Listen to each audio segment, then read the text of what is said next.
Bonjour tout le monde. Bonjour, bonjour, bonjour. Merci d'être venus aussi nombreux ce soir à cet événement exceptionnel. Ouais. Donc, Bonjour à tous. ouais. Bienvenue. On accueille tout le monde actuellement. On va démarrer dans quelques minutes. Bonjour, bonjour. Bonjour Rendy, ça fait longtemps que je t'ai pas vu. Et moi aussi, monsieur mon directeur. Bonjour tout le monde. Ouais. Ok. Ah, Frédéric, tu as changé de décor par rapport à d'habitude. Frédéric a changé. Ah. Si, tu vois, on a Jordan qui est présent. Salut Jordan. T'es chez Mickaël du coup, Jordan, ou pas? Enfin, au CRI, je veux dire. Ouais, j'y sors il y a. Je vais m'arriver à Saint-Benoît il y a 10 minutes. Donc, c'est pour la candidature pour mener à Ginette. Salut! Super, très bien. Jimmy, tu peux lancer l'histoire? Jingle. Oui. On lance. Oh là là. On lance le jingle. Ouais. Ok. Bonjour à tous, bienvenue pour ce nouveau webinaire post-confinement, puisqu'on avait eu l'occasion de se rencontrer uniquement lorsqu'on était tous confinés, chacun chez soi. Alors confinés, oui, mais certains en activité, et ça c'est tant mieux. Malheureusement, beaucoup d'entre nous, beaucoup d'associations ont dû cesser ou diminuer fortement leur intervention durant ce confinement. Qu'en est-il un mois après le confinement? Est-ce qu'on a pu reprendre complètement nos activités? Est-ce que nous traversons toujours des difficultés pour faire fonctionner nos associations? On est là aujourd'hui pour faire le point là-dessus. Quels sont les nouveautés réglementaires? Notre président du MAR, du Mouvement associatif réuni, pourra nous faire un point là-dessus. Un point également avec Frédéric Gontier de la Direction de la jeunesse et la cohésion sociale, qui nous fera un petit point aussi sur les aides obtenues et sur les prérogatives de la DGSCS en ces temps encore un peu compliqués. Et puis le témoignage de plusieurs associations qui viendra nous éclairer un petit peu sur la façon dont ils interviennent depuis la fin du confinement et les astuces, s'il y en a, qu'elles ont employées pour pouvoir pallier aux difficultés. Donc aujourd'hui, c'est aussi, et comme d'habitude, un temps d'échange. Donc n'hésitez pas dans la salle de clavardage de poser toutes vos questions. Cyril, notre animateur en off, se chargera de nous faire remonter ces questions et on essaiera avec l'apport de nos intervenants d'y répondre. Et si on n'a pas les réponses instantanées, on se chargera d'apporter une réponse après le webinaire. Samuel. Écoute Jimmy, est-ce que tu as préparé ce lancement parce qu'il était magnifique? Donc, merci à vous encore une fois d'être là cet après-midi. On va tout de suite, alors on est sur un format, je vais juste rappeler le concept. Donc, un webinaire qui traite de la vie associative. On est sur un format court, un format efficace avec des intervenants de qualité. N'hésitez surtout pas, comme vous l'a précisé Jimmy, à interpeller Cyril pour nous faire remonter le maximum de questions. Et puis, tout ce que moi j'ai à dire, c'est que je n'ai pas eu droit aux applaudissements et aux bonjours. Est-ce qu'on pourrait tous faire un petit bonjour, un petit coucou comme ça à 3? 1, 2, 3. Oh, ça marche toujours, oui. C'est génial. C'est génial. Ok, parfait. Merci. Donc, le drapeau blanc, Monsieur le Président, c'est pour dire qu'on abandonne. Alors, bien sûr, comme d'habitude, j'ai envie de dire, on va lancer ce webinaire avec une petite revue d'actualité de notre président, Jean-François Beaulieu. Et juste après, il y aura une intervention de la DGS avec Frédéric Gontier. Jean-François, es-tu là? Peux-tu nous dire bonjour? Bonjour à toutes et à tous. J'espère que vous êtes en très bonne santé, que vous n'êtes pas atteints par la dengue. Bon, et l'hiver approche, étant, bon, on verra. Alors, quelle est la situation des associations depuis le déconfinement? Tout d'abord, au niveau national, je m'appuierai sur la dernière enquête qui est sortie aujourd'hui, qui on a pu avoir à peu près 13 500 associations qui ont répondu, dont 130 à 140 associations de la Réunion, ce qui représente 1% du national, ce qui n'est pas mal. Alors, cette enquête va nous révéler 5 points où, normalement, on va se retrouver. Qu'en est-il? C'est que l'activité, et là, je ne vous apprends rien, du secteur associatif dans son ensemble a été largement stoppée. Alors, ça dépend, ça peut être 65% au niveau national, comme 40 à 50% à La Réunion. On en saura un petit peu plus avec les résultats de la CRES. Alors, l'impact économique est bien sûr lourd de conséquences et le premier effet qu'on peut constater, c'est de nous laisser dans une grande incertitude pour l'avenir. Près d'un tiers des associations disent manquer de visibilité à court et moyen terme, et notamment sur le plan financier. Et là, je retrouve, je pense que sur ce point, on est tous pareils, sachant qu'il y a eu jusqu'à maintenant un certain nombre de mesures vis-à-vis des associations. OK, c'était des plans d'urgence, mais demain, alors là, c'est la grande incertitude, comme je vous disais tout à l'heure. Et les perspectives ne sont pas très rassurantes, puisque 16% des associations n'exécuteront pas leur budget jusqu'à 40% au moins. Hier, par exemple, j'étais à une conférence où une tête de réseau faisait le point sur quelles sont les actions par rapport aux dossiers de demande de subvention qu'on a faites et des actions prévues. Et on est en train déjà de relever quelles sont les actions qui ne seront pas réalisées cette année ou qui seront reportées. Et beaucoup de pessimisme là-dedans. Voilà sur le pire à venir, c'est l'emploi associatif est menacé. Bon. L'impact économique sur les associations, notamment employeuses, est fort. 2 tiers des associations ont toujours recours actuellement au chômage partiel. Vous savez que le chômage partiel va s'arrêter au mois de juin, sauf un peu pour le métier du tourisme ou autre. Voilà. 40% souhaitent même maintenir ces mesures après, sauf que je ne sais pas si le gouvernement va prolonger ces mesures. Alors, par contre, au niveau des salariés, difficulté pour que les salariés puissent reprendre l'activité normale du travail. Je prends un exemple, au niveau du CROSS, nous avons 8 salariés et déjà avant de reprendre, il a fallu mettre en état, suivant les différents protocoles, l'accueil pour le personnel et le public. Et première chose, ça a un coût, d'une part, qui vient gréver notre budget. Et en dehors du coût, on s'aperçoit aussi que nous n'avons pas tout le matériel au meilleur des coûts. Bon, mais ça on verra, sachant que normalement, d'après ce que j'avais retenu, l'URSSAF, la Sécurité sociale, a prévu une petite aide pour les structures. Quand je parle de structures, c'est aussi bien entreprises, associations ou autres. Donc, il faudra préparer ces factures pour voir si on pourra se faire rembourser. Donc, au niveau de la reprise, d'une manière générale, se pose un certain nombre de problèmes en termes de moyens techniques, de produits ou autres, et des moyens de subvention, puisque on ne sait pas encore si on n'a pas eu confirmation des subventions pour le moment, c'est-à-dire la notification, etc. Et la reprise telle qu'elle a pu se faire aujourd'hui, on s'aperçoit que quand même, on ne reprend pas à 100%.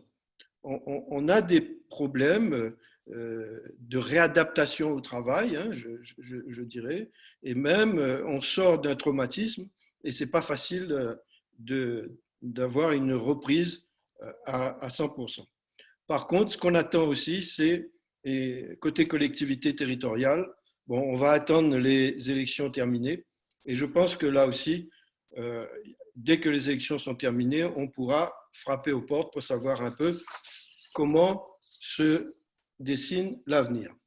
Alors, je ne sais pas, on a reçu aussi dans les soutiens un courrier ou un mail de l'URSSAF qui nous dit que le ministre, M. Gérald Darmanin, nous a mis en place et nous fait bénéficier de la mise en œuvre de dispositifs concernant les charges des employeurs, donc qui seraient pris en compte février, mars, avril, mai.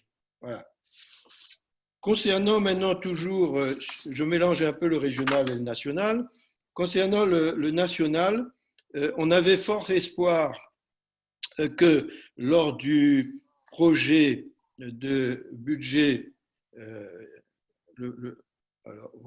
du prochain budget modificatif en cours actuellement, qu'on pourrait avoir un certain nombre de fonds d'urgence. Pour le moment, à l'Assemblée nationale, rien n'est prévu à cet effet. Voilà concernant les mesures nationales et l'enquête que vous avez sous les yeux qui reflète un petit peu la situation. Par ailleurs, il y a eu, je ne sais pas si je vous l'avais dit la dernière fois, 25 millions d'euros supplémentaires qui seront versés pour les associations au niveau d'aide alimentaire et les prestations de la Caisse nationale d'allocation familiale qui seront maintenues pour les accueils d'enfants, accueils de loisirs, etc. et foyers des jeunes travailleurs. Voilà. Pour les autres, pas de visibilité actuellement. Voilà l'actualité me concernant.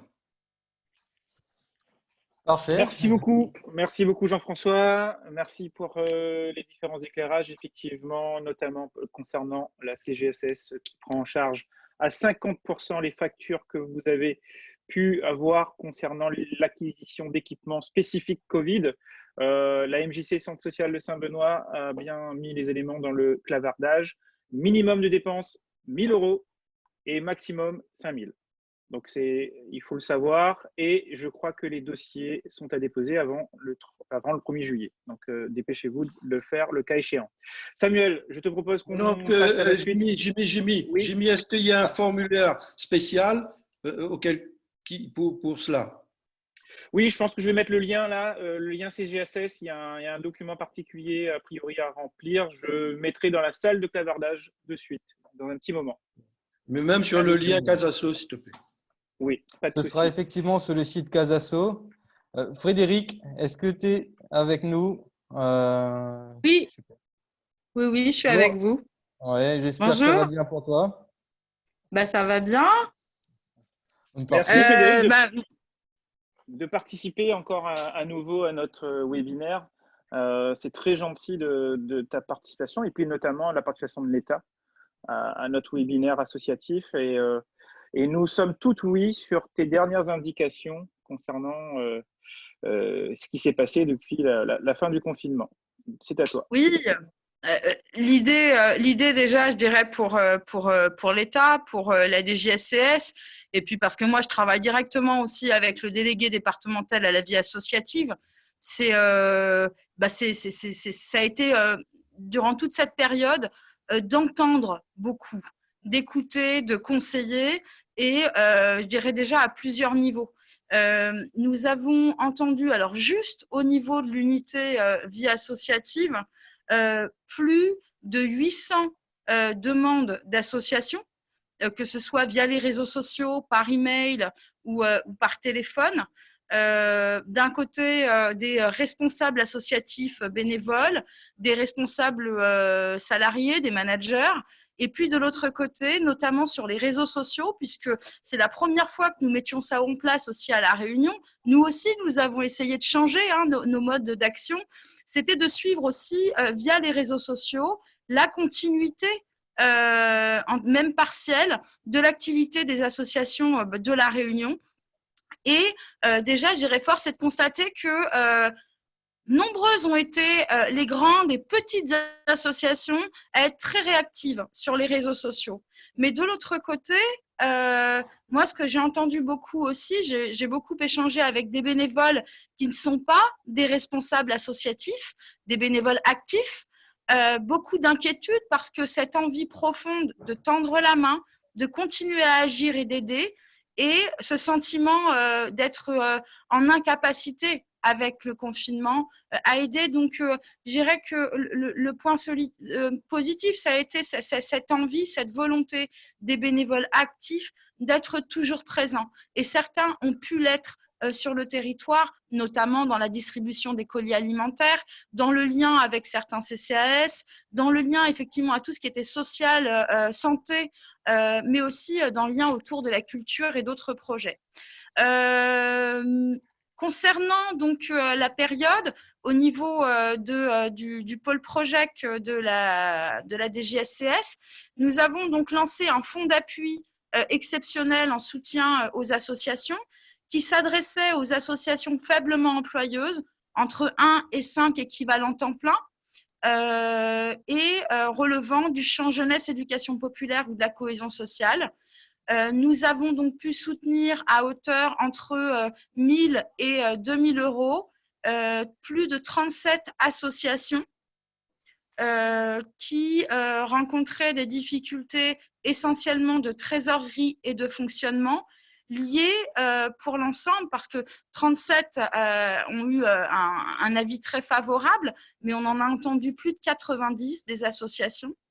Dont beaucoup ont été très impactés par l'achat, le prévisionnel concernant le protocole sanitaire, puisque certaines associations, des centres sociaux et autres, ont je dirais presque ce devoir qui est dans leur valeur aussi et dans leur statut associatif, d'accueillir les gens dans leurs locaux. Les associations d'urgence face aux violences intrafamiliales et autres ont aussi cette vocation à accueillir des gens, que ce soit de manière individuelle ou aussi en groupe, avec des gros travaux pour lesquels le présentiel est essentiel. Et là, on a fait, je dirais, comme on pouvait pour les accompagner et les aider. Donc, à travers ce fonds d'appui, dont la mise en paiement va se faire là dans les 2-3 prochains jours, puisque tout a été validé début de semaine. Ensuite, donc, nous avons aussi au niveau de la DGSCS remis plus de 50 000 masques au Nord-MAFNOR gratuitement aux associations qui en faisaient la demande. Ça se poursuit. Au niveau du FDVA 1, les notifications sont terminées, les versements sont en cours. Au niveau du FDVA 2, nous avons eu la commission régionale consultative le 12 juin dernier. C'est 67 associations qui ont reçu un avis très favorable contre un peu plus d'une quarantaine l'année dernière.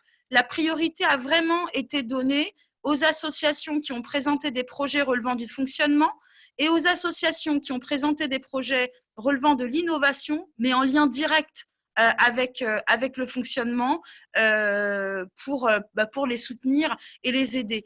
L'idée, c'était effectivement davantage de regarder la situation de l'association dans l'actualité et de pouvoir en tout cas permettre à un maximum d'associations, au regard aussi de la qualité du dossier, de recevoir cette subvention. Les notifications sont en cours et les mises en paiement vont arriver très très vite. Ensuite, nous avons donc pour information la commission du FONGEP qui va se tenir le 25 juin.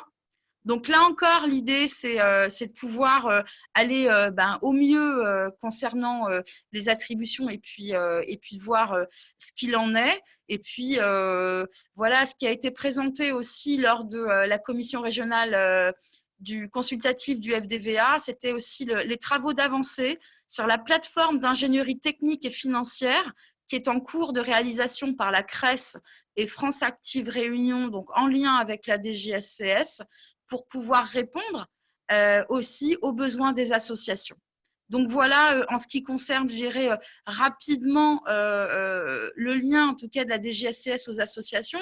Moi, je vous parle après de l'unité vie associative, mais il faut savoir que tous mes collègues ont été mobilisés tout le temps du confinement, comme d'ordinaire. Pour beaucoup, ça a été sur les week-ends et sur les jours fériés, parce qu'il y avait cette situation d'urgence et il y a eu énormément d'écoute. Je tiens à préciser que soutenir la vie associative, ça ne se fait pas seulement de manière financière. Il y a du conseil qui se fait et parfois on était presque dans une approche, je dirais, voilà, une approche d'écoute qui était très importante. Donc on a passé beaucoup de temps à entendre, pas seulement des doléances, mais aussi les bons gestes, les bonnes actions, la solidarité. Et je pense que c'était dans cette mauvaise nouvelle globale, finalement, autour de la crise sanitaire, quelque chose d'assez positif. À titre personnel, moi, j'ai aimé échanger avec les associations de manière, avec la distance, mais de manière plus directe, finalement, les entendre. Et ça a été, je dirais même, un vrai bonheur de pouvoir partager aussi sur nos métiers. Voilà. Merci beaucoup Frédéric pour ce témoignage d'intervention et puis sur nous donner un petit peu l'aperçu de la jeunesse et sport après le confinement. Effectivement, tu le soulignes, l'intervention des associations a été très importante et le rapport humain du coup a été très important et doit être privilégié. Merci pour ton intervention. Je propose qu'on passe à la suite du webinaire et des invités. N'hésitez pas, ceux qui souhaitent poser des questions. Nous avons des intervenants de qualité. Nous avons le président du MAR, nous avons la représentante de la jeunesse et sport qui est avec nous. De poser vos questions via la salle de clavardage. Cyril, le médiateur Craget, fera remonter les questions au fur et à mesure. Je vous propose de passer de suite à l'invité suivant. Donc, c'est la MJC de Saint-Benoît. Qu'on avait eu l'occasion d'accueillir lors d'un des webinaires sur les activités en ligne. Et il va nous faire un peu un compte-rendu de la reprise ou non de ces activités et la reprise et les difficultés qu'il traverse. Jordan Poirier, directeur de la MJC Centre social de Saint-Benoît, c'est à toi. On est tout oui. Alors, vous m'entendez, c'est bon? Très bien, impeccable. Parfait. Ouais. Bonjour tout le monde. Donc, merci de me laisser un petit temps de parole pour pouvoir vous expliquer un petit peu la situation de la MJC pendant le confinement et post-confinement. Donc, en termes de difficultés que nous avons pu rencontrer, on va dire post-confinement, tout d'abord, ça a été le fait que suite à l'annonce du premier déconfinement fin mai, donc à ce moment-là, on s'était préparé, nous, avec l'équipe de la MJC, à reprendre nos activités, on va dire, dans un nouveau contexte, en respectant bien évidemment les nouvelles mesures et gestes barrières. Et tout de suite, après cette annonce-là, on avait reçu un courrier de la fédération pour nous dire de faire très, très attention, qu'on n'est pas sûr encore d'avoir l'autorisation nécessaire de réouvrir et d'exercer nos activités. Donc là, pour tout vous dire, c'était un moment très, très difficile pour nous, pour comprendre, pour essayer de se renseigner au niveau de la jeunesse et sport, au niveau de la préfecture, au niveau de la CAF, comme on est centre social également.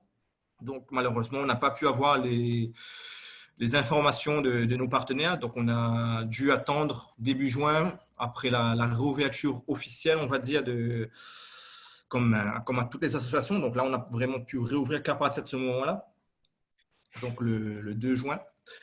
Donc, dès le 2 juin, donc, on s'est réadapté. On a mis en place toutes les mesures barrières, tous les nouveaux protocoles pour accueillir à nouveau les enfants de nos différentes sections artistiques, musicales, sur la base du volontariat. Donc, on n'a rien imposé. C'était sur la base du volontariat, que ce soit de la part des prestataires de services, mais également de nos animateurs à nous ou des adhérents, notamment. Donc là, ce qu'on a pu voir, c'est que énormément d'adhérents ne sont pas encore prêts à reprendre les activités avec nous. Donc là, on fonctionne vraiment partiellement avec très, très peu d'adhérents. Donc, on va dire 20% de notre effectif adhérent, on en compte 680 à peu près, parce qu'on accueille chaque semaine. Mais là, vraiment, on tourne aux alentours de 10% de cet effectif-là. Malgré tout, on montre qu'on est toujours présent. On essaie de mettre en place des petits stages avec des groupes beaucoup plus restreints. Mais voilà, on montre qu'on est toujours présent. Ensuite, une deuxième difficulté, c'est la remobilisation de nos bénévoles administratifs, de nos conseils d'administration. Donc là, on a repris un petit peu nos conseils d'administration, mais on voit que malheureusement, on a pu avoir le quorum, mais vraiment à la limite de chez limite, pour pouvoir prendre les dernières décisions en fonction des dossiers, des reports d'actions. On a énormément d'actions qui étaient prévues mars, avril, mai, juin et même début juillet, qu'on essaye de reporter au maximum sur cette année pour justement ne pas devoir reporter les subventions sur l'année prochaine. Donc ça, c'est vraiment un de nos objectifs phares. Bien évidemment, il faut qu'on prenne en compte également les difficultés aussi de nos partenaires, comme on avait des actions conventionnées avec le conservatoire, le médiathèque et tout. Donc, il faut vraiment se conforter avec les nouvelles organisations de tous nos partenaires du territoire. Donc, ça, c'est vraiment un travail un petit peu laborieux et très difficile, mais il faut passer par là, donc on passe par là. Malgré tout ça, notre collègue, M. Jean-François, l'a précisé avant. Donc, vraiment, on a eu beaucoup d'accompagnement des partenaires, que ce soit la Jeunesse et Sport, la CAF, la municipalité de Saint-Benoît, la CGSS. Donc, vraiment, on a eu beaucoup de ressources qui sont là pour nous, qui ont été là pour nous accompagner, pour nous dire voilà, comment mettre en place le protocole de reprise. Nous aider également, que ce soit via le fonds d'initiative, le fonds d'appui exceptionnel, on l'a également sollicité. Donc, vraiment, un grand merci à tous ces partenaires-là, à la Case Asso qui a pu mettre en place ces webinaires pendant le confinement, qui nous a aidés, nous. Donc, je pense que ça a également aidé beaucoup d'associations, que ce soit à Saint-Benoît et même ailleurs. On a pu voir également ce que pouvaient mettre en place d'autres acteurs. On n'est pas forcément au courant de tout ce qui se passe, mais vraiment un grand merci par rapport à ça. Une autre difficulté, donc je finirai sur ça, c'est voilà, donc tout ce qui est sport de contact, nous on en propose également à la MJC. Et on n'a pas encore vraiment de visibilité encore aujourd'hui, voir quand est-ce que ça va pouvoir reprendre officiellement. Donc, nous, on fait du judo à l'MJC, mais on peut l'organiser en plein air, mais vraiment avec des nouvelles mesures. Là, on a appris aujourd'hui que les écoles réouvrent à Saint-Benoît, donc avec des mesures un peu plus assouplies. Donc, on va essayer de prendre l'information de ça et nous adapter encore et encore. Mais voilà, donc je tenais vraiment à remercier vraiment tous les partenaires qui se sont mobilisés pendant le confinement et post-confinement. Et j'espère juste que ça va pouvoir continuer malgré que tout le monde soit déconfiné aujourd'hui, que tout le monde puisse à nouveau travailler ensemble, mettre en place des actions. Il y a plein de nouveaux appels à projets qui sortent et c'est vraiment bien de pouvoir travailler tout le monde ensemble. Voilà. Merci beaucoup. Merci Jordan. Jimmy, il y a des questions pour Jordan? Oui. Moi, j'en avais. J'en avais. Mais je pense que j'en ai plein, mais du coup, le temps court. Ce qu'on retient, et Jordan, tu me contredis si j'ai dit des bêtises. Donc, une reprise difficile avec, tu me disais, à peu près 20% des adhérents, donc ce qui fait qu'une reprise doucement. Une difficulté aussi qui est intéressante, et ça peut-être qu'on pourra l'éclaircir tout à l'heure avec un autre de nos invités, c'est la mobilisation des bénévoles et notamment les membres du conseil d'administration. On aura la chance d'accueillir tout à l'heure Loïc Damé, président de l'association Réunion Bénévolat, qui pourra nous parler un petit peu d'un point de vue bénévole sur les impacts qu'il y a eu sur ces personnes-là. Effectivement, la vie associative suit son cours, mais donc c'est plus compliqué malgré qu'on est en période de déconfinement. Jordan, merci beaucoup pour ton intervention. Samuel, Jimmy, tu as super bien préparé ce soir, c'est génial. J'aime bien, on dirait vraiment une émission télé. Plus sérieusement, du coup, on a une invitée qui nous attend, qui trépigne d'impatience. Elle a envie de nous apporter son petit retour d'expérience aussi. Du coup, je ne vais pas vous demander de l'applaudir, mais parce qu'elle le fera certainement à la fin de son intervention. Donc, Flavie qui est avec nous, Flavie qui va se présenter succinctement. Et j'ai ensuite quelques petites questions pour elle, si vous voulez bien. Alors, Flavie, qui es-tu? Comment t'appelles? Bonjour à tous, Flavie Plante. Je suis directrice générale adjointe de l'EMAP, l'École des métiers de l'accompagnement de la personne. Nous sommes une association qui gère 2 départements. Un département formation tout au long de la vie qui a pour mission de délivrer des formations en travail social et en santé. Et donc, pour cela, nous avons 2 écoles, hein, un établissement de formation en travail social et une école de psychomotricité. Et notre 2e département, c'est le département développement local et inclusion sociale, où là, nous portons une entreprise d'insertion. Je précise cela dans ma présentation parce que notre gestion du confinement et du post-confinement n'a pas été la même en fonction du fait que l'on soit sur le côté département de formation tout au long de la vie ou celui où on était sur l'entreprise d'insertion et sur le département développement local et inclusion sociale. Donc, Oui, bah, parfait, génial, super présentation succincte, j'adore.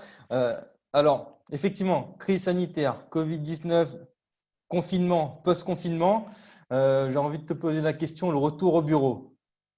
Donc, moi, je dirais, il y a de nouvelles compétences là avec tes collaborateurs. Je ne sais pas si vous étiez tous rompus au télétravail. Est-ce que tu peux nous faire un petit retour sur cette période post-confinement et comment vous voyez la suite au final? Alors, tout à fait. Alors, du coup, cette période de confinement puis de post-confinement a permis en fait à tout le monde d'acquérir de nouvelles compétences et de nouvelles manières de voir son travail. Hein. Il faut savoir que nous, donc sur les 2 écoles, on était dans l'idée de la continuité pédagogique. Donc, nous n'avions pas eu de cessation d'activité. Tout le monde était, on n'a mis personne en chômage partiel ou total. Par contre, il y avait la nécessité pour tout le monde de faire son travail, mais de le faire différemment. Et du coup, parmi les compétences acquises, je soulignerais bizarrement la capacité à communiquer différemment. Parce qu'avant le confinement, pourtant, tout le monde était sur site et on s'est rendu compte qu'il y avait des informations qui n'étaient pas forcément transmises. Pendant le confinement et la peur de l'éloignement, les équipes se sont mis davantage à communiquer, à organiser des temps de réunion. Et du coup, après le confinement, cette nouvelle manière de faire avec des ordres du jour et surtout des réunions beaucoup plus rapides, l'idée c'était de se dire, on ne fait plus des réunions de 2 heures, mais on fait des réunions de 30 minutes, 1 heure avec des personnes ciblées pour aller plus vite. Eh bien, ça a fonctionné pendant le confinement et c'est ce qu'on va garder par la suite. Ensuite, il y a aussi une grande capacité d'adaptation parce que, comme tu l'as évoqué, Samuel, en fait, nous, on a dû s'équiper très rapidement pour cette continuité pédagogique. Là, on a dû investir dans des logiciels, par exemple, mais aucun de nos personnels était formé à ces logiciels. Et du coup, tout le monde a dû apprendre sur le tas à la maîtrise de ces logiciels. Et ce que j'ai pu noter pendant le confinement et que j'essaie de maintenir là après le confinement, c'est la solidarité qui s'est développée entre les équipes, notamment sur la transmission de savoir-faire ou l'échange de bonnes pratiques sur les logiciels que l'on avait mis en place. Du coup, ils avaient organisé pendant le confinement des échanges par visio sur Teams pour montrer à leurs collègues comment il fallait faire. Et là, du coup, au retour du confinement, on a mis en place un plan de formation, hein, mais l'idée, c'est de se dire que la formation par les pairs, on va maintenir ça sur site pour qu'on garde cette dynamique qui, en plus, fédère les équipes de travail.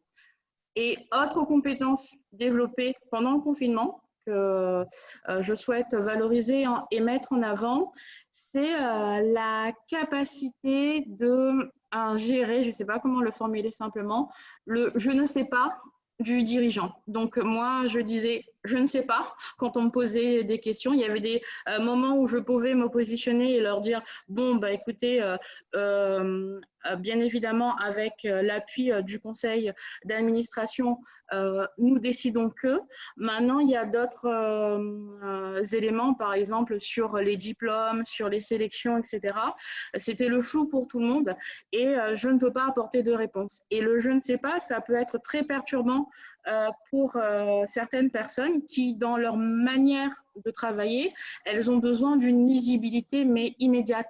Et du coup, il y a eu un gros travail de fait de régulation avec les équipes pour que les chefs d'équipe régulièrement puissent faire des temps de réunion avec ces personnes pour éviter qu'elles soient perturbées pendant le confinement.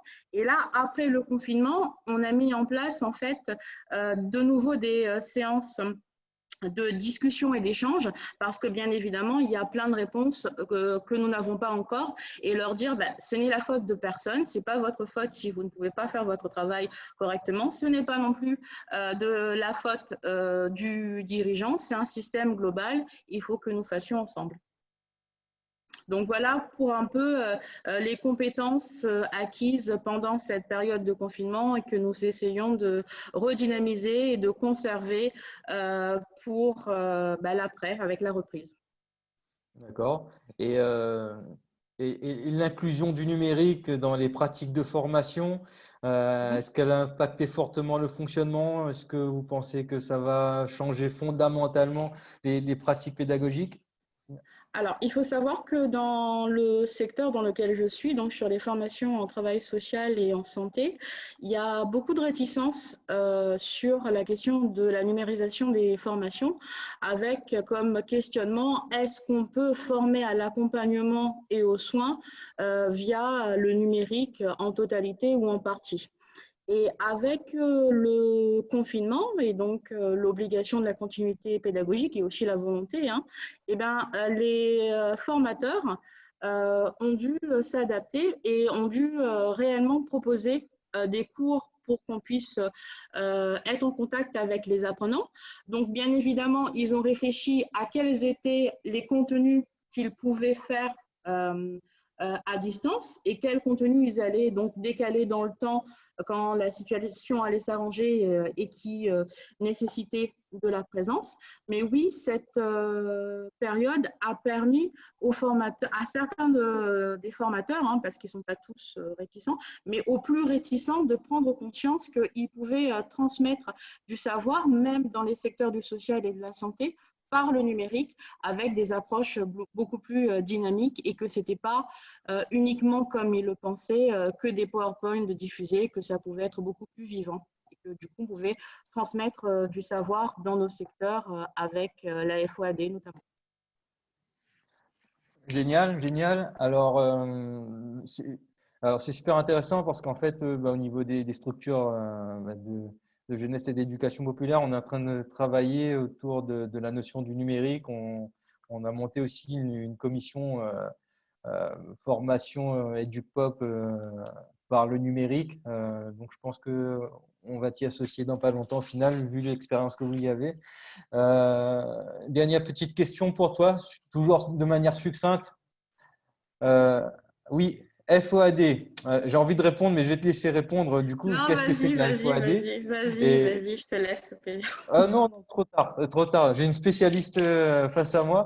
Mais du coup, FOAD et finalement, le monde de demain post-Covid, c'est repenser réellement nos pratiques ou bien changement mineur pour toi? Alors, donc, FOAD, formations ouvertes à distance, où l'idée justement, où on est sur comment faire en sorte que le savoir et les cours soient en ligne, c'est tout simplement, si je devais le réduire, même si ce serait minimaliste, ce serait les cours et la transmission des savoirs à distance en utilisant un certain nombre d'outils numériques. Le monde de demain. En fait, ce serait bien une question, c'est la question la plus déplaisante de tout ce que tu m'as posé, dans la mesure où, en fait, pendant le confinement, moi, j'étais partagée entre deux émotions. Comme je pense beaucoup de personnes, j'avais beaucoup peur des conséquences sanitaires du Covid, aussi bien professionnellement que personnellement. Mais en même temps, j'avais espoir que cette situation réagisse comme un révélateur de conscience et aboutisse à de nouvelles pratiques autour de l'économie circulaire, du circuit court ou même sur nos pratiques alimentaires et le non-gaspillage. Mais là, je me rends compte que c'est très difficile de changer des habitudes parce que parfois les gens ont peur et que quand ils ont peur, on se raccroche tous à ce qu'on connaît le mieux. Et ce qu'on connaît le mieux, c'est ce qu'on fait habituellement. Et du coup, je suis plus. Au moment où je te parle, alors que j'avais espoir encore pendant un bon moment, au moment où je te parle, j'ai plus peur que nos habitudes reprennent le dessus et qu'au final, ce soit des changements mineurs. Alors, il est vrai que, par exemple, moi, à mon niveau à l'EMAP, que ce soit sur les pratiques de formation, on va aller plus vers des pratiques hybrides où on mélangera présentiel et à distance. Mais ça, c'est des petits changements. C'est pas, vu la gravité de la crise, je sais qu'il faut commencer par la goutte d'eau hein, pour changer les choses à l'image du colibri. Mais en même temps, je me dis que c'est peu par rapport à la gravité de la crise. Ok, merci beaucoup. Merci beaucoup. Ouais, beaucoup de choses très intéressantes. On aura peut-être l'occasion d'en reparler prochainement. N'hésitez pas à poser des questions dans l'espace clavardage. Jimmy, what's Ouais. happened? Oui, Ça, eh c'était ben, une écoute, transition. c'était super intéressant. On a un point de vue technique, une approche qui est vraiment intéressante. Et je te propose de passer à un autre volet un peu moins professionnel, mais tout aussi intéressant. C'est le volet du bénévolat et de l'implication des bénévoles. On a la chance d'accueillir Loïc Damé, qui est le président de Réunion Bénévolat. Et Loïc, Alors Loïc, je ne te vois pas. Si tu peux juste activer ton… Voilà, Loïc, oui, bonjour Loïc, merci de nous rejoindre. La question, c'est effectivement les bénévoles, comment elles ont, d'après toi, parce que tu les rencontres, tu les côtoies régulièrement et puis tu as, via ton site internet également, tu les mets en relation avec les associations. Comment les bénévoles ont vécu cette période de confinement rapidement, mais surtout comment ils perçoivent, comment ils vivent aussi la période post-confinement. Que penses-tu notamment de l'analyse de Jordan de la MJC qui disait que pour faire son AG, ça a été compliqué parce qu'il n'a pas pu mobiliser totalement l'ensemble de ses bénévoles. Est-ce que c'est un cas isolé ou est-ce que c'est général? Nous t'écoutons, Loïc. Oui, effectivement, c'est un cas général. Nous, avant le confinement, on était assez actifs, on pouvait organiser des ateliers, des rencontres, et dès que le confinement est arrivé, on a dû stopper tout ça. Et la seule chose qu'on pouvait faire, donc, c'était le site internet et le téléphone. Les bénévoles, effectivement, il y a un bénévolat qu'on peut faire par internet, bénévolat digital. Ça a été très actif pendant le confinement, notamment l'association WebAssos, qui est partenaire de Réunion Bénévolat. Ils demandaient beaucoup de ce genre de choses. Mais nous, les bénévoles qu'on côtoyait, c'est des personnes qui étaient actives en présentiel. Donc là, par contre, tout s'est arrêté. Et j'ai eu beaucoup de coups de téléphone de personnes qui me demandaient qu'est-ce que je peux faire pendant cette période. Et malheureusement, la seule chose que je pouvais faire, c'était de les rediriger vers la plateforme du gouvernement. Et merci aussi à la DGSCS d'avoir pu les accueillir et les orienter. Mais nous, à notre niveau, on ne pouvait pas leur proposer d'action. Alors, il y a quelque chose qui pouvait se faire. Il y a du soutien téléphonique. Certaines associations font de l'écoute, mais c'était vraiment compliqué. Voilà. Alors, et maintenant, on est dans une situation où on va pouvoir réorganiser des activités, mais c'est encore compliqué. Là, par exemple, aujourd'hui, on a organisé une réunion avec les bénévoles de Réunion Bénévolat, nos bénévoles internes, pour voir comment est-ce qu'on va pouvoir se projeter et quelles actions on va pouvoir organiser. Mais on ne sait pas si on va pouvoir les tenir. Là, on va organiser peut-être des forums du bénévolat, ce genre de choses, mais est-ce qu'on va pouvoir les faire ou pas? On ne sait pas. Et donc, les gens sont encore très frileux. On doit aussi organiser des ateliers, mais je ne vois pas comment les personnes qui souhaiteraient faire du bénévolat, pour leur expliquer quel est l'intérêt de faire du bénévolat, de faire de la sensibilisation au bénévolat, qui va s'inscrire à ces ateliers? Je ne vois pas bien. Voilà un peu le climat. Pour nous, ça va pas recommencer tout de suite et ça va être très long à redémarrer. Il faut voir comment peut-être s'organiser différemment, faire pour que les gens comment dire, reprennent de confiance et puis de se rencontrer à nouveau en présentiel. Effectivement, donc tu soulignes quand même que c'était un épisode assez traumatisant, si je peux me permettre, et que du coup la reprise en confiance de manière générale prend du temps, et toi tu notes que pour l'instant c'est pas le cas, en tout cas ça vient doucement, et qu'il est compliqué d'envisager l'avenir immédiat sur des activités ou des forums, comme tu le disais, de bénévoles à court terme en tout cas. Loïc, du coup, tu as parlé de bénévolat digital. Est-ce que ça a été un grand boom? Est-ce que la tendance, on est sur une tendance baissière ou bien du coup, c'est vraiment à la hausse depuis le post-confinement ou ça se stabilise? Je ne sais pas en termes de développement si ça a bien matché ou pas. Les retours que j'en ai, oui, ça s'est beaucoup développé.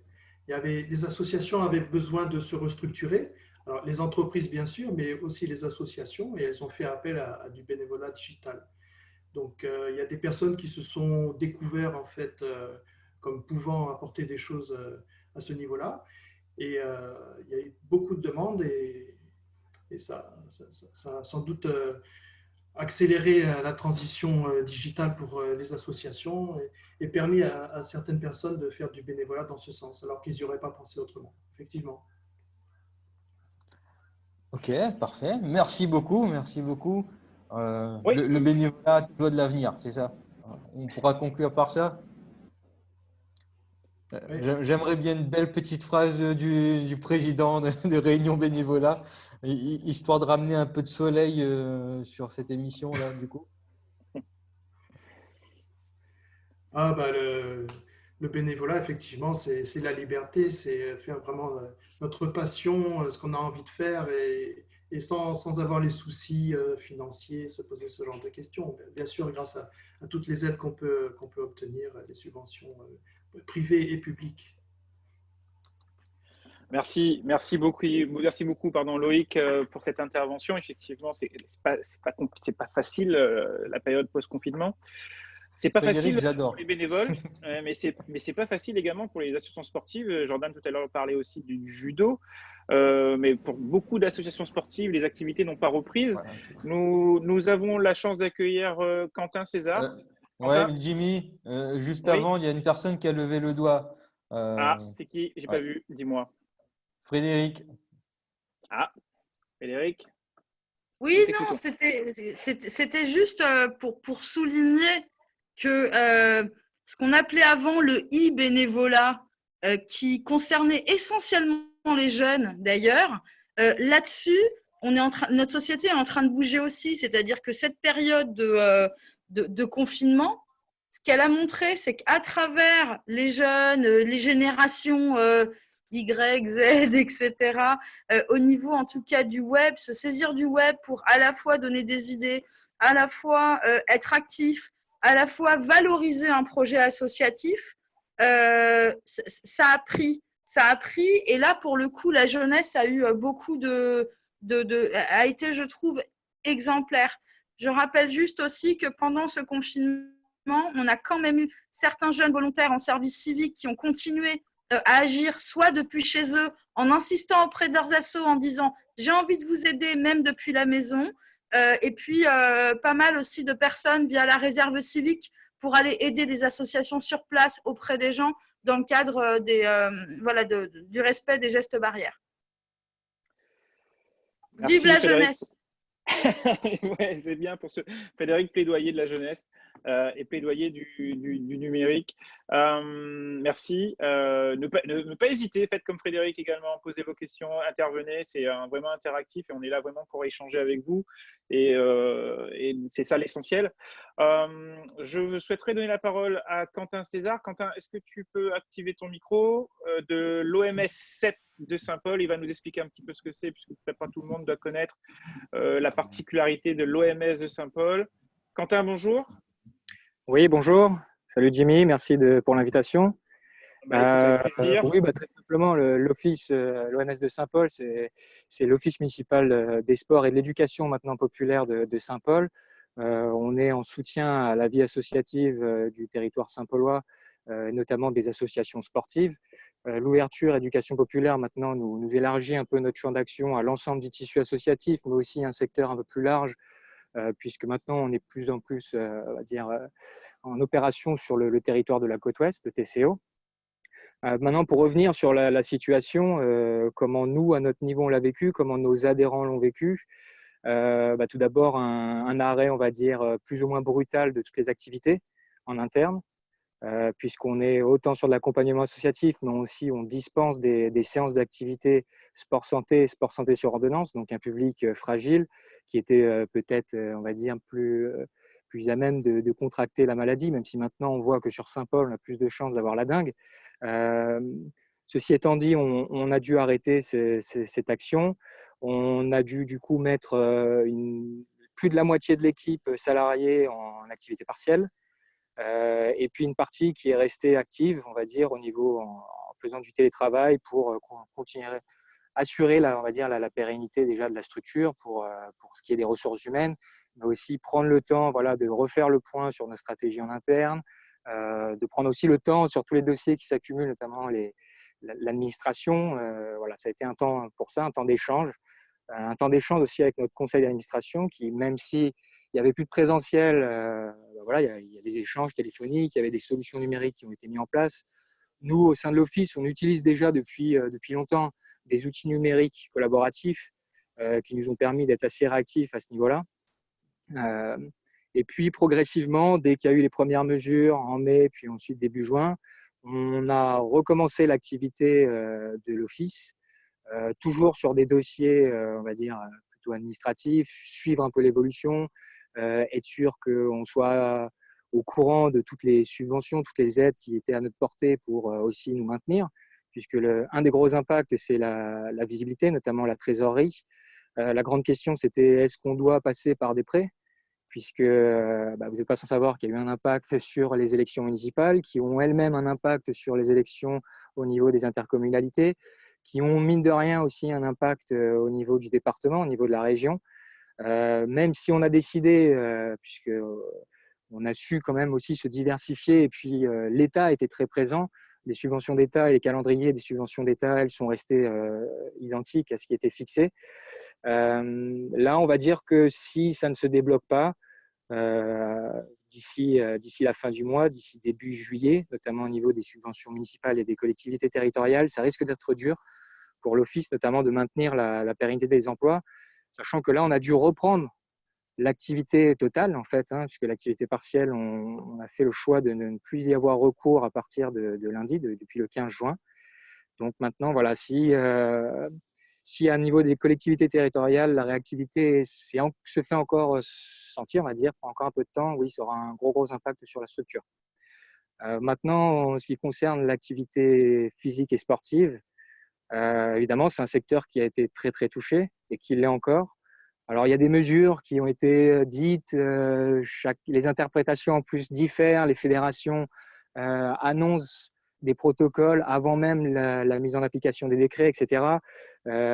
C'est très dur aussi pour le mouvement des sports collectifs, le mouvement des sports de combat et des arts martiaux, puisque eux, ils sont encore dans l'incapacité de pouvoir dispenser leur activité auprès de leurs adhérents. On sait que ça se fait sporadiquement, mais voilà, il n'y a pas de contrôle, il n'y a pas d'ouverture normalement non plus des salles qui sont mises généralement à disposition de ces associations. Donc, nous, on a décidé tout de suite de prendre les devants, d'aller au plus près de ces associations, de recenser leurs besoins et d'être en mesure, dès la rentrée de septembre, puisque ça semble être comme la période, à moins d'un très fort rebondissement, la période où on va redémarrer une activité plus ou moins classique dans l'ensemble des secteurs, dès septembre, être en mesure d'offrir des services adaptés en réponse à cette crise sanitaire pour que l'ensemble du mouvement sportif que l'on touche, du tissu associatif que l'on touche, puisse reprendre dans les meilleures conditions. Voilà à peu près pour faire le tour sans rentrer dans les détails que tout le monde a plus ou moins abordé. Voilà. Merci Quentin. Effectivement, on relève les difficultés qu'ont les associations et de manière générale, et d'autant plus concerner les associations sportives, avec des décisions qui sont partiellement prises de réouverture et de possibilités d'activité. Donc, ce que je relève de ton intervention également, c'est que tu estimes que pas avant septembre, en fait, à la rentrée scolaire, si on peut s'exprimer ainsi, pour pouvoir espérer, si tenter que les associations arrivent à tenir jusqu'à là. Les associations employeuses, oui, il y aura un gros travail à faire à leur côté en fait pour maintenir les emplois. On réfléchit nous-mêmes de relancer des sessions de sport santé, toujours pareil, puisque étant donné qu'on n'est pas vraiment sorti de cette crise sanitaire, notamment des effets qu'elle pourrait avoir sur le public fragile, on va quand même tenter pour soutenir les associations, les structures sportives avec lesquelles on travaille, pour pendant les vacances de juillet-août, parce que c'est pareil, on pense que juillet-août, il n'y aura peut-être pas autant de personnes qui partent en vacances, donc des personnes potentiellement qui resteraient sur le territoire, qui seraient à même de pratiquer de l'activité avec ces associations. Donc là, on essaye de mettre en place des choses. Voilà, pareil, c'est comme il y a des contraintes, des protocoles à appliquer. Vous l'avez abordé en début d'émission, les investissements que ça nécessite pour faire l'accueil. Et puis du jour au lendemain, on nous dit, bah non, finalement, c'est plus obligatoire. Maintenant, on va dire à quelques jours de lundi prochain et d'un éventuel déconfinement total, hein, peut-être.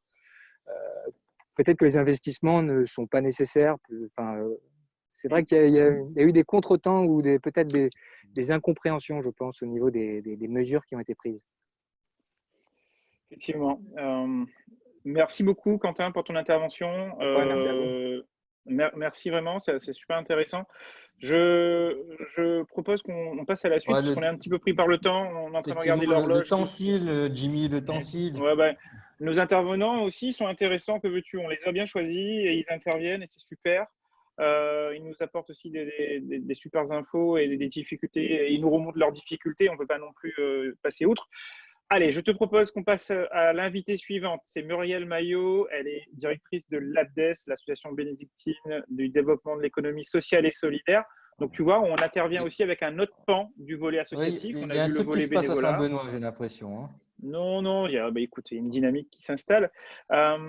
Donc, on a vu le volet bénévolat, on a vu le volet sportif, on a vu le volet social avec la MJC. Je te propose de voir le volet économie sociale et solidaire. On a vu le volet formation aussi avec les MAP. Et donc, le volet économie sociale et solidaire. Muriel, bonjour. Tu es quelque part? Je ne te vois pas, Muriel. Si, son micro est activé. Salut Muriel. Oui, bonsoir. Bonsoir Muriel, merci de ta patience. Je sais que tu as un emploi du temps un petit peu speed juste après. Merci d'avoir patienté. Un petit point sur l'ABDES, un petit point sur vos activités pendant le confinement, s'il y a eu un maintien, et post-confinement sur la reprise ou non de tes activités. C'est à toi Muriel, merci. Alors, bonsoir à tous. Bon, ça ne va pas être très long. Donc, Muriel Maillot de l'ABDES. Nous, on intervient dans l'économie sociale et solidaire sur l'insertion sociale au travers des ACI, des chantiers d'insertion.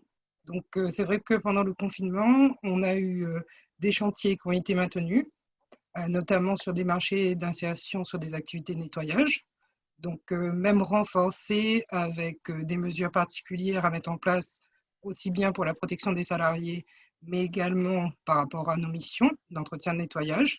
Donc ça, c'est des activités qu'on a dû tout adapter au fur et à mesure des réformes, des décrets, des choses qui arrivaient. Des activités qu'on a dû stopper. Notre atelier chantier insertion a été stoppé avec passage au chômage partiel pour les salariés. Des activités d'animation stoppées également. Donc à l'heure actuelle, on n'a toujours pas repris et on est en train de revoir notre projet d'animation en l'orientant vers tout ce qui est accompagnement scolaire et fracture numérique, bien sûr avec les nouvelles modalités d'organisation, donc le nombre de personnes accueillies, etc. Donc c'est vrai qu'on a dû, suite à ces difficultés, revoir toutes nos modalités d'organisation par projet en fait. Parce que quand on est sur plusieurs champs, donc chaque projet, chaque type de projet, des nouvelles modalités et pour certains projets, pas de souci. Pour d'autres, c'est un peu plus compliqué, quoi. Et financièrement, du coup, quel est l'impact sur ta structure? Parce que c'est une grosse structure, hein, tu as plusieurs salariés. Comment ça s'organise? Comment ça s'anticipe? Alors, on a une cinquantaine de salariés. Donc, en termes de financement, c'est vrai que, comme je crois que la personne juste avant moi de l'OMS parlait par rapport à la politique, c'est vrai que toutes les subventions des collectivités, des intercos sont décalées. Donc, ça, nous, on avait un peu anticipé. On a notre fonds de trésorerie qui arrive bientôt en fin d'épuisement. Concernant les ACI, le chômage partiel, bon, ça, plus ou moins, tout a été plus ou moins correctement fait dans les temps. Donc, pas trop de soucis là-dessus. Après, comme on a pu maintenir, on a une grosse partie de notre activité avec les bailleurs sociaux. Là-dessus, c'est des paiements mensuels. On a maintenu nos activités, donc il n'y a pas eu de soucis là-dessus. Donc, c'est vraiment sur plus les projets en lien avec les collectivités et les intercos qui sont décalés et que on essaie de ralentir en attente des validations, quoi. Ok, effectivement, c'est une période compliquée. D'après toi, ce qui peut et ce qui a peut-être sauvé ta structure, c'est quoi? C'est la diversification des activités que tu as? Ah oui. Parce que si par exemple nos activités de nettoyage étaient stoppées, comme par exemple lors des Gilets jaunes, où là on ne pouvait plus intervenir, donc c'est vrai que si on n'avait pas cette partie prestation de service un peu, on va dire, semi-privée, je pense que oui, ça nous aurait mis beaucoup plus en difficulté, quoi. Très bien. Muriel, merci beaucoup. Je sais que tu es prise par le temps. Nous-mêmes aussi, on est un peu pris par le temps. Merci de ton intervention. Merci à Samuel, vous. je te dis à bientôt. Samuel, peux-tu nous présenter la personne suivante qui va intervenir pour nous aujourd'hui? Il me semble qu'elle s'appelle Audrey. Tu peux nous en dire plus. Dis-nous. Samuel, avec le micro ouvert, ça passe mieux. Samuel, allô? Non, micro. Ah, il s'agit d'Audrey Bacal d'Unicité. Parce que moi aussi je la connais, il n'y a pas que Samuel qui la connaît, mais donc je peux vous faire la voix de Samuel Ablancourt si vous voulez. D'habitude je me fais applaudir quand je rentre dans une salle, mais là ça va. Audrey Bacal donc d'Unicité, ça fait pas longtemps que vous êtes à La Réunion et on a eu la chance lors d'un précédent webinaire d'entendre l'une de tes volontaires en service civique qui témoignait de son expérience pendant cette période de confinement. C'était le webinaire de la parole aux jeunes et le confinement. Audrey, comment vous avez vécu votre période de confinement, l'après, le 1 mois, et puis je crois que vous avez aussi l'actualité fraîche. Oui. Bonjour à tous. Déjà, pour ceux qui ne connaissent pas Unicité, Unicité, c'est une association nationale qui est un peu pionnière dans le service civique et elle est présente dans à peu près tous les territoires de France et elle n'était pas présente en Outre-mer. Et Unicité est arrivée donc, il y a tout juste 6 mois à La Réunion sur une mission de service civique qui s'appelle Cinéma et Citoyenneté en partenariat avec la région, qui consiste pour les jeunes volontaires en service civique d'aller dans les lycées de l'île et dans les CFA et certains collèges pour relancer les ciné-clubs. Donc, c'est une mission qui effectivement se fait en présentiel. Donc, ils sont 9 jeunes en service civique aujourd'hui sur Unicité Réunion. Et donc, à partir du moment où il y a eu le confinement, toutes les projections dans les lycées se sont arrêtées. Du coup, leur mission, évidemment, ne ressemblait plus à grand-chose du jour au lendemain. Mais ce qui s'est passé, c'est que l'avantage, c'est que les films qu'on pouvait proposer dans la mallette du CNC pour aller dans les lycées n'étaient pas forcément disponibles sur Internet, puisque l'idée est venue très, très vite de la part des jeunes et puis de l'organisation de développer des projections et des ciné-débats, mais en ligne, donc par Internet, et donc de pouvoir poursuivre la mission à distance en continuant à projeter des films et à avoir des débats après ces films, des débats citoyens, des débats autour de société, de le faire à distance. Et ça a plutôt bien fonctionné.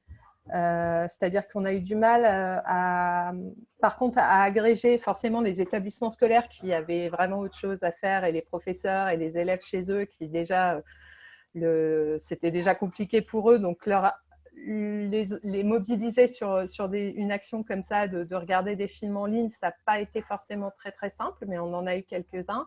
Et puis surtout, on s'est ouvert à d'autres publics, donc à d'autres associations jeunesse. On a fait notamment une projection en ligne d'un documentaire réunionnais avec les jeunes de JB4 qui ont participé. On a pu faire une rencontre en visio avec la réalisatrice. Ça aussi, c'est des choses qui, en temps normal, ne sont pas faciles de mobiliser des gens en présentiel.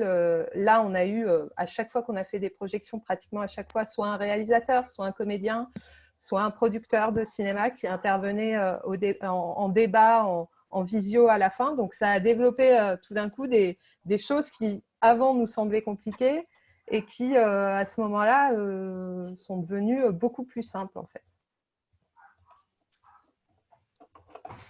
Génial. Donc voilà. J'aime bien.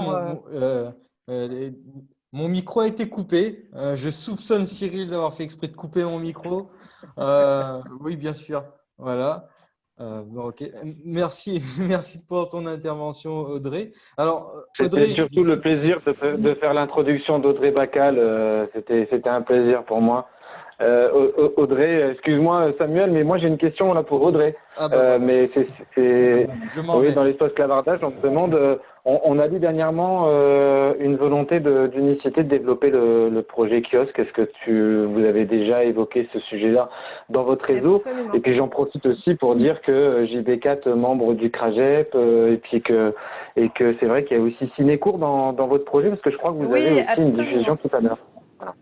Ouais, mais j'en parlerai à la fin. Mais d'ailleurs, dans une heure, on commence une diffusion publique en ligne sur la plateforme Twitch, qui est une plateforme de gamers très maîtrisée par mes jeunes en service civique et beaucoup moins par moi. Mais heureusement, ils gèrent pas mal les choses et on aura une session de 5 courts-métrages réunionnais qui seront diffusés sur la plateforme et en live aussi sur Facebook. Donc voilà, ça fait partie des actions qu'on fait là. Et donc, dans ce cadre, on travaille avec Cinécourt, effectivement, et la court-métragerie sur ces films-là pour obtenir les droits, évidemment, parce que tout ça est encadré. Et pour revenir au projet kiosque, donc le projet kiosque, oui, c'est un projet qui vient de l'appel à manifestation tremplin assaut du CGET à la base et où il y avait un kiosque qui était prévu pour la Réunion dans le développement d'Unicité sur l'île. Et ce projet kiosque va démarrer incessamment sous peu avec, suite aux différentes rencontres avec l'État, le principe du projet à la base, pour faire simple,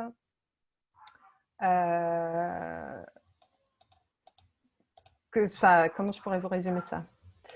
L'idée, c'est de pouvoir développer le service civique via un kiosque d'information et d'orientation qui s'adresse aux jeunes et aux associations qui normalement sont orientées vers les QPV et qui en fait sur la Réunion obtiennent une dérogation un peu particulière puisqu'on va s'orienter sur des territoires de veille plutôt et des territoires un peu reculés où effectivement le service civique n'est peut-être pas encore assez implanté puisque en termes de QPV à La Réunion, je crois que le service civique marche déjà très très bien. Il y a déjà pas mal de choses qui sont faites. Donc l'idée, c'est d'aller dans les hauts plutôt de l'île pour pouvoir faciliter l'accès au service civique d'une pour les jeunes et de deux pour les associations. Voilà. Super, merci beaucoup pour cette brillante intervention. Super intéressant. Donc, rendez-vous à 18 h, hein, on a bien compris. À Cyril 18 h sur la chaîne Twitch Unicité Réunion et sur le Facebook. Voilà. Et je vais peut-être devoir vous quitter un peu tôt parce qu'on a encore des tests techniques à faire. Ça marche. De toute façon, là, on arrive vraiment à la fin.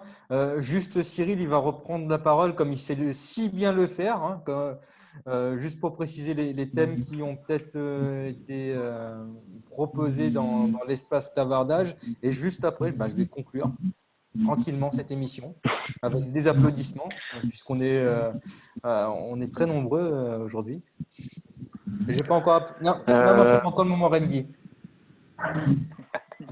Non, moi, on m'applaudit par Engie.